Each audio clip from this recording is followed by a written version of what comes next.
So one of the things that Dan Kaplan and Apina gave me were these claw weights.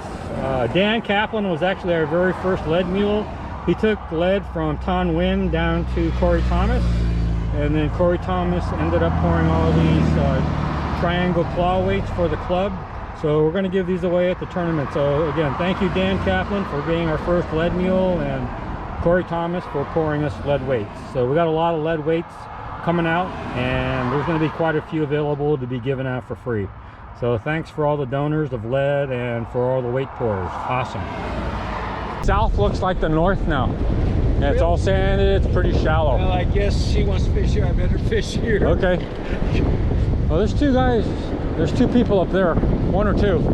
So back at Wade Creek, it's Thursday, April 1st, April Fool's Day. There's two people here. This is Dan Kaplan and Apina Gardner. They just gave me some claw weights from Corey Thomas. Dan was actually our first lead mule last year. He brought lead down to Corey and then picked up the claw weights that we're going to give out at the June 5th tournament. And I'm going to head north. It's pretty windy today, so I'm guessing the audio is not going to be very good. But meeting Scott Croker here, but there's 4 people up here fishing as well. So energy is supposed to be about 700. Swells are about 4 feet. It's about 2:30 right now. High tide.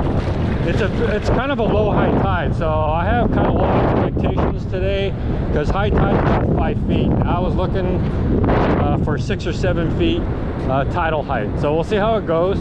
Yesterday was dismal in terms of action. 5 bites in 3 hours. I did get a 13-inch red tail, but man, action was slow. And it's windy today, and the wind is a little cold, so I'm not sure how long I'm gonna last. All right, we'll see who these people are and see if they're catching. I think this is Scott Croker, and this would be his 3rd time surfish. Hey, Scott, how you doing, man? You're getting addicted. So you're getting addicted already. Because this is only your 3rd time, right? Yeah. Cool. Oh yeah. Yeah. Bleed them. Yeah. You always want to bleed your fish. That's awesome, dude. Yeah. So. And this was a double as well. So. Oh really? Yeah. There's double as well. That's cool. That's cool. So now you're really addicted. Oh yeah. That's cool. Huh? You ought to go try that Lincoln, that place that Charlie Merrifield pointed out. I don't know if you saw his post or not, but he caught a red tail on a club worm there. Oh, okay. All right, so I've been here about 15 minutes. This is like my 3rd cast, and so far, no bites. Scott actually got a bite when I was standing next to him. So, whoa. But anyway, we're gonna just keep fishing our way up north.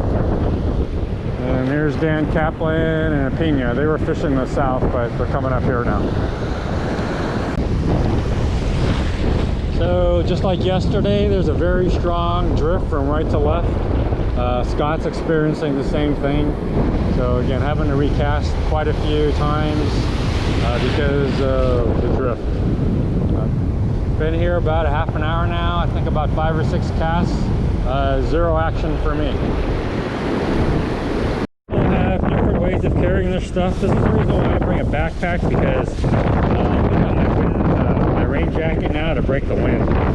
So it's just easy to carry clothes when I don't anticipate the weather conditions. So this is going to make a big difference. Right, I keep going north. Very small taps, but it's been about 50 minutes. So my first bite, 50 minutes. Guessing I got about 8 to 10 casts in. Actually might have a fish. Let's take a look. Can't tell. Whoa. Man, good thing it's a 700 day. I would have definitely went down if it was anything bigger. Nope, nothing. Oh, but my bait's gone. Tide conditions are setting up now is that it is really shallow for a long ways until you get out to the breaking waves, and then you'll get a set of breaking waves that'll fill it up, but It's really hard to get out to any deep water today, just the way the tide is coming in. So I'm up north next to the houses, and so here's a good shot. You can see how far out the waves are coming in and just how shallow it is. And even with this wave coming in, you can see how flat it is all the way out to the breaking waves way out there. So it's making fishing a little bit tough. In about 12 to 15 casts. I'm up near the houses. I fished my way all the way up to the north. I've only got one bite, that tiny silver, about maybe 3 or 4 casts ago.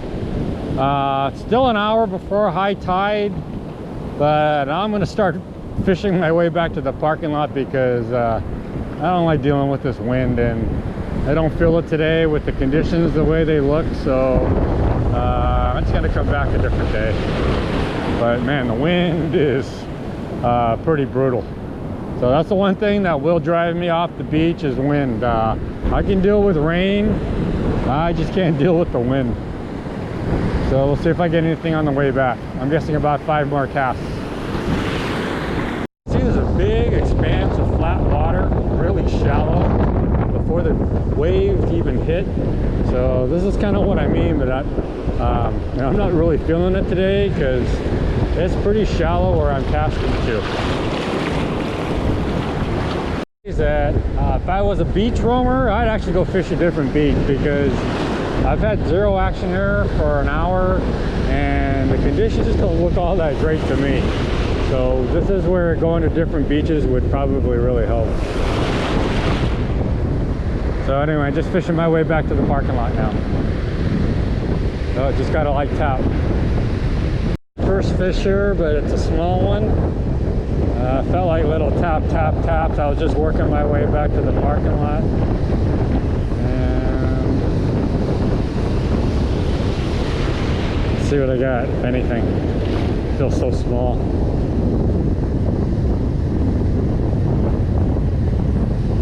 Yep, silver. Top gulp. So at least I didn't get skunked today. Although it feels like a skunk. Here like an hour and 15 minutes. That was when I first fished. I only got 3. Oh, got another tap. It looks like the silvers are coming in. So it's 2 taps, 2 bites in a row. You can see my rod. I don't know if you can see my rod. But that's only my 4th bite in an hour and 15. Probably in about 15 or 20 casts. Okay, so been here about an hour and a half. I'm guessing I got in about 20 casts. Again, had to do a lot of casting because of the drift from right to left. So I was casting a lot more than I wanted to, and my right arm is a little weary today. But I'm quitting early. It's not even high tide yet. It's just starting to be high tide now, but the wind, it's kind of dying down. But bottom line is I look at the surf conditions, and because it's only a 5 feet high tide, they don't look very good to me. So I'll just come back another day. So about an hour and a half. Again, 20-25 casts. I got about I'm guessing I got about 5 bites, and it's funny because as I was leaving I got that small silver, and then I got back-to-back taps, but I didn't get any more taps after that. So again, very slow action, and I think it's because of the low high tide. Again, high tide was about 5 feet today, and it's still approaching that right now.